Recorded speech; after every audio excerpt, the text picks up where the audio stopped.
Salut à tous, bienvenue dans le PowerUpgrade épisode 31. Aujourd'hui, on va s'occuper de l'arceau, notamment le dégraisser, le laver, le poncer et éventuellement le peindre. Je vous montre ça après le générique. Go!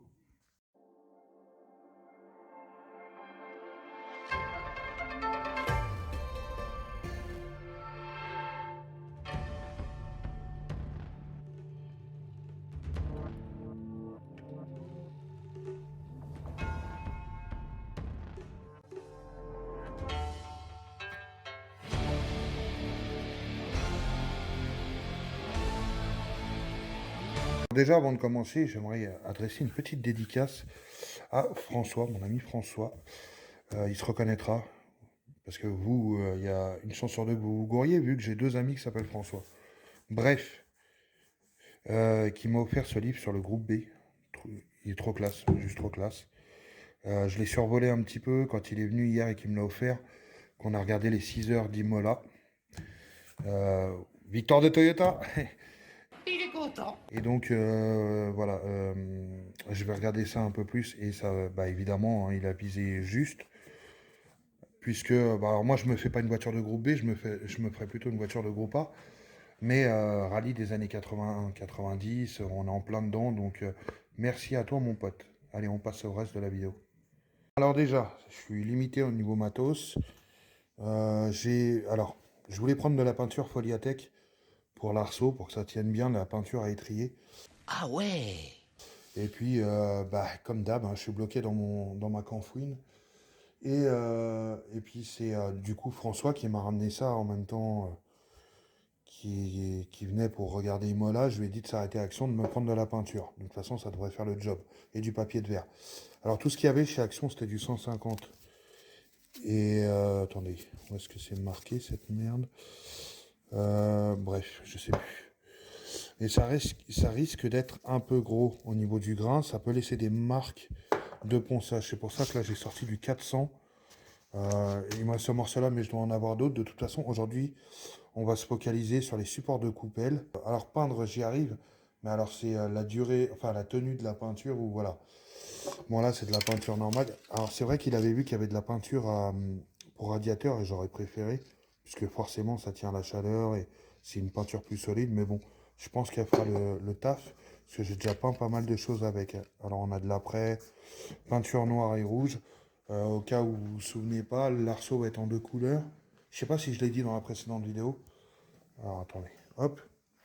Donc, la partie qui va se trouver pile derrière les sièges sera en noir. Comme ça tranchera bien avec les baquets et les harnais qui, eux, vont passer dans cette partie-là. Et cette partie-là va être peint en rouge pour que ça ressorte bien avec le noir de la carrosserie. Comme ça, on n'a pas un ton sur ton avec les... Parce que là, si je mets la partie rouge juste là, siège rouge, harnais rouge, et le truc de l'arceau en rouge juste derrière les sièges, ça va faire trop chargé, je trouve. Donc voilà, c'est histoire de répartir un peu les couleurs. C'est la raison pour laquelle Nous sommes tellement funky, ça au funky. je vais mettre deux couleurs. Alors, voilà, les supports de coupelle, on va commencer par ça. Ce sera les plus simples à préparer.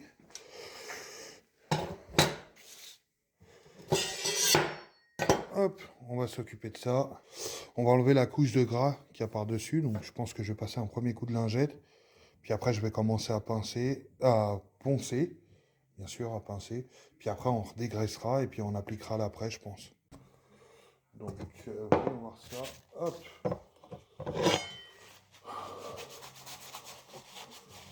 On va commencer à nettoyer avec une première lingette dégraissante. On appelle ça des lingettes dégraissantes, mais c'est des trucs pour les mains.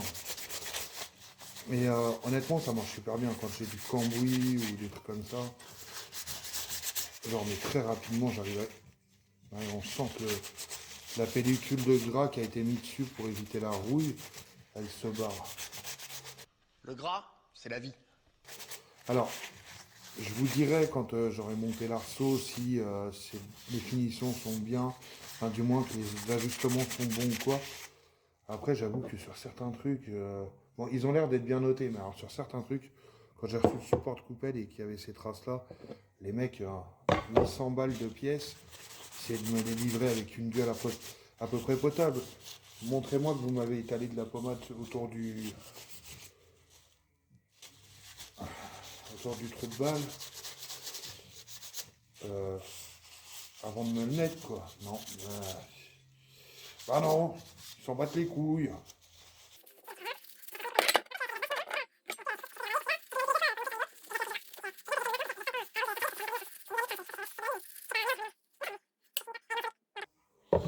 Là, je vais aller les rincer à l'eau claire, les essuyer. Et une fois essuyés, je vais pouvoir commencer à poncer au 150 et puis après au 400. Donc on y go. A few moments later. Donc, parce qu'elle ne devait pas tomber, hop. Je les ai passés à l'eau claire. Je vous avouerai que je ne suis pas resté 10 ans non plus. Parce que l'eau, elle est gelée, qui fait moins 8000 dans ce putain de département. Et là, on les essuie bien. De toute façon, après, il y a le ponçage. Donc, il va, si jamais il restait un peu de gras, ce qui m'étonnerait, hein, parce que je sens que ça adhère vachement maintenant. Bah, le ponçage finira d'enlever au cas où, mais je vous dis, ça m'étonnerait. Je vais poncer, redégraisser, re-rincer, et puis après on attaquera la peinture. Hein. Je vais vous montrer ce que je fais. Mais de toute façon, là, ça reste du ponçage. Hein. Le ponçage, c'est toujours plus ou moins la même chose. On va le replier. J'ai pas de cale à poncer, c'est dommage.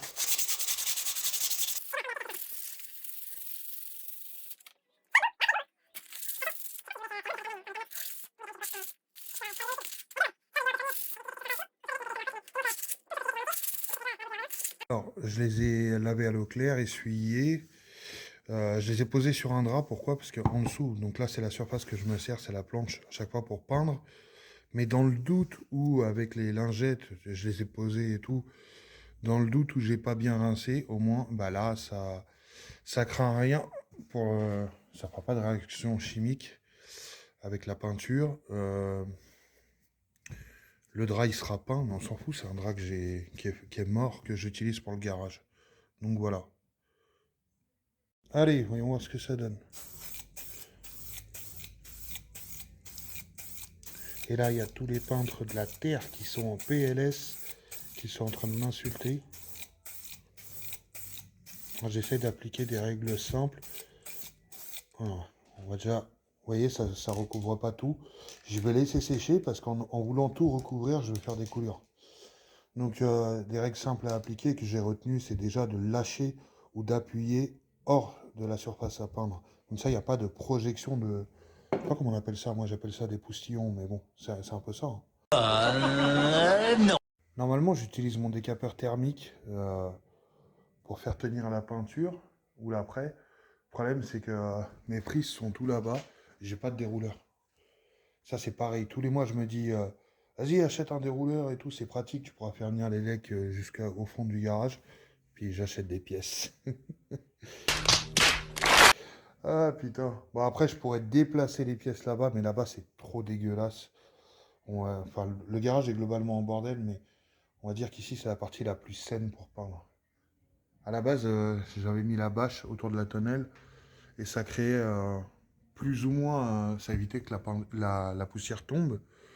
Le problème, c'est que on étouffe vite avec les vapeurs. Donc bon.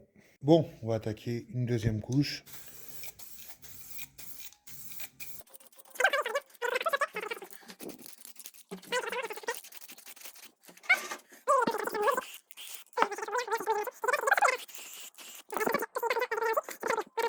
Alors, je les ai accrochés parce que plus praticable pour peindre. Et en plus, je peux passer de l'autre côté. Putain. Contre ces putains de planches de la fosse, là.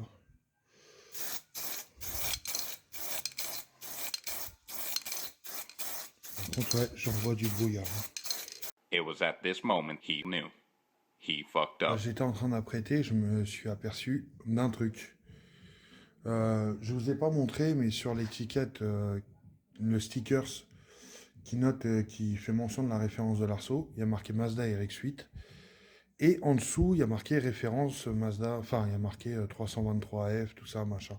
Donc j'ai dit, c'est le bon. En fait, quand vous reprenez là les supports ici, donc qui sont en angle droit, ça positionne, si vous voulez, ça, en gros, par rapport à ce que ça correspond à l'arceau, on va dire que c'est dirigé vers les sièges. Donc ça voudrait dire que ma coupelle possède une vis. On va dire, par exemple, là, je suis en face de ma coupelle, en haut et en bas. C'est pas du tout le cas. C'est pas du tout le cas. Et d'ailleurs, j'y pensais même plus. Pour moi, il y avait bien 2 vis, mais pas dans ce sens-là. Je vous montre. On a 3 vis en L. À la boulette. Donc du coup, pas du tout bon. Alors après, je pourrais modifier si jamais le reste de l'arceau va, mais s'ils m'ont envoyé un arceau d'RX8. Donc j'ai arrêté d'apprêter. Et là, j'ai contacté direct GT2i, parce que, alors, c'est pas eux les vendeurs, c'est les vendeurs, c'est les distributeurs. Mais ben, là, eux-mêmes sont en train d'appeler AST, parce que ça va, quoi. 1 mois et demi d'attente, si c'est pour pas me livrer le bon truc. Attendez, que je vous montre ça, il n'y a pas la mise au point qui se fait. Voilà. Je vous laisse voir par vous-même. Je sais pas pourquoi j'ai coupé. Donc, je sais pas. Est-ce que c'est compatible pour les deux, mais auquel cas, c'est très bizarre parce que ça m'obligerait à utiliser ça, mais je fixe ça où? Sur la plage arrière. Sachant que normalement, quand on l'a commandé, c'est pour génération 4. Moi, c'est une génération 5. Et sur les générations 4, la plage arrière n'est pas du tout en métal comme moi. Alors pourquoi ils auraient prévu un support qui va sur cette plage arrière? Là, je vous avoue, je suis un peu dépité. Un petit peu quand même. Hein. Alors tout est adaptable et gérable, hein, mais là, il y aurait beaucoup plus de boulot.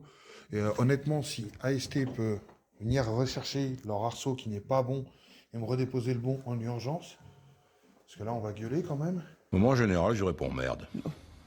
En principe, ça colle avec tout. Bah voilà quoi. Non, c'est bon, ça fait 1 mois et demi que j'attends. Au bout d'un moment, faites les choses bien. Et heureusement que je l'ai pas encore peint, que j'ai pas fini. Parce que sans quoi, bah, j'aurais bouffé des litres de peinture pour que dalle. Alors on va voir, on va vérifier. Et je suis tout seul, donc essayer de le positionner, même en montage à blanc là-dedans, là, ça va être compliqué. Hein. Faudrait que je décale la voiture déjà, pour pouvoir permettre l'ouverture de la porte et manœuvrer comme il faut. Mais ce serait une vraie galère, là, tout seul. Enfin, on va voir. C'est bizarre parce que c'est facile pourtant. Je vais essayer d'aller présenter cette partie déjà face à l'ouverture de la porte déjà. Ce sera déjà un départ d'indice. Je vais enlever le harnais là et je vais voir si déjà la partie qui va derrière les sièges correspond à la hauteur du plafond, enfin du toit. Donc je suis tout seul, donc je peux pas vous filmer ça. Enfin, je pourrais poser le portable, je sais pas trop où, en fait j'ai pas de support. Mais en vrai, je vais plus me faire chier qu'autre chose, donc je vous montre ça après. A few moments later. Alors là, j'ai positionné la partie arrière qui va derrière les sièges. Oui, j'ai fait tenir avec un Island, c'est juste pour voir où ça tombe.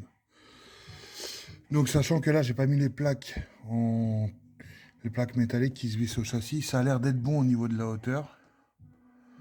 La longueur, bah, ça me paraît cohérent, sauf que là, ça voudrait dire que ça viendrait se fixer là. Et c'est pas normal.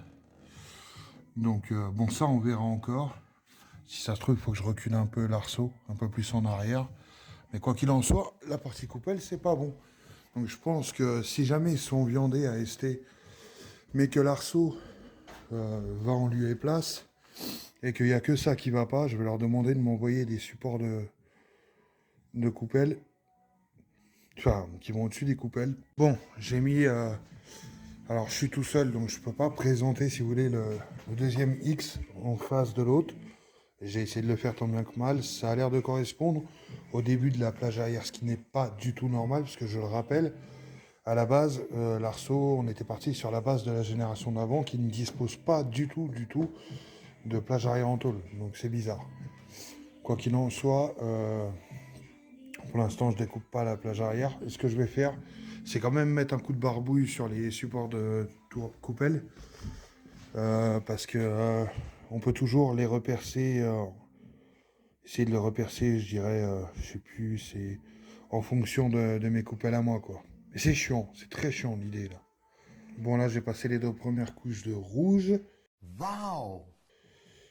Je sais même pas pourquoi je fais ça, peut-être par frustration qu'elles étaient en après et pas encore peintes. Mais bon, voilà, dans tous les cas, je pourrais certainement m'en servir. Même si je dois refaire faire un, vous savez, un cercle qui va venir, qu'on soudera par-dessus avec les bons perçages, on verra. Je pense que les couches de rouge, ça va aller. On va laisser sécher jusqu'à demain, après-demain, peu importe. En attendant d'avoir les retours de GT2i qui m'apporteront les retours d'AST. Bon, bah comme plusieurs fois, j'ai oublié de vous faire un outro et je vais faire une petite correction parce que là, j'étais sur le montage de la vidéo qui va sortir et je me suis rendu compte que je dis un peu... Enfin, je m'exprime très mal. What? Donc oui, l'arceau est pour une 323 génération 4, donc celle d'avant. Donc en 5 portes et tout, donc au niveau de la longueur, ça correspond. Maintenant, les 323 BG ont bien 2 vis sur les supports de coupelle, comme on peut le voir sur la vidéo là que vous êtes en train de regarder. Sauf qu'il y a bien une erreur, puisque sur les 323, donc pour lesquels l'arceau est destiné, théoriquement, si vous voulez, les trous devraient être placés comme ça. Voilà. Et là, ils sont placés comme ça. Donc, entre-temps, j'ai eu des nouvelles. Donc, mon contact chez GT2i a eu AST qui leur ont dit non, vous inquiétez pas, c'est le mec qui s'est trompé d'étiquette, il a mis une étiquette RX8. De quoi? Donc là, au moment où je vous parle, par la poche, j'ai l'étiquette, vous savez, les stickers avec le truc de conformité de l'arceau qui arrive avec marqué Mazda 323 et tout. Mais quoi qu'il en soit, j'aurais dit oui, mais c'est pas que ça, parce qu'au niveau des supports de coupelle, c'est pas bon. Donc il m'a dit, bah envoyez-moi, il m'a dit envoie-moi une photo des supports de coupelle et il va l'envoyer à AST. Donc voilà, affaire à suivre. Donc c'est moi maintenant je vois que deux solutions. C'est soit je reperce les supports de coupelle, faut que je regarde là, la caméra est là et pas là-bas. C'est soit, désolé, mes bacchantes me grattent. C'est soit je reperce les coupelles, ce qui est pas trop dérangeant parce que même si elles étaient perforées tout le long, le métal est assez épais, ça bougera pas. Mais bon, c'est un peu chiant de devoir reperforer un truc, quoi. J'aimerais qu'il soit le plus comme il m'a été livré, quoi. Ou soit tout simplement, il faut qu'il m'envoie des supports de tourelle qui soient plus adaptés. Et là, ça me ferait chier. Après, dernière solution, c'est peut-être que... Non, mais je vois que ça, le montage avec l'angle droit et tout. Enfin, suite au prochain épisode. Mais en tout cas, l'arceau en lui-même va. C'est les supports de coupelle qui sont pas bons. Bref, donc je fais l'outro. Je vous dis à la prochaine pour un prochain point upgrade. Là, ça en fait deux coup sur coup qui sortent. Bon, on va essayer d'espacer un peu plus. Et on va essayer d'avancer. Parce que là, je vous sors les vidéos au fur et à mesure du boulot que je fais. Mais il faut que je prévoie de me mettre des vidéos de côté. Donc, je vous tiens au courant assez vite. Je vous dis à la prochaine. Et bah, see you soon.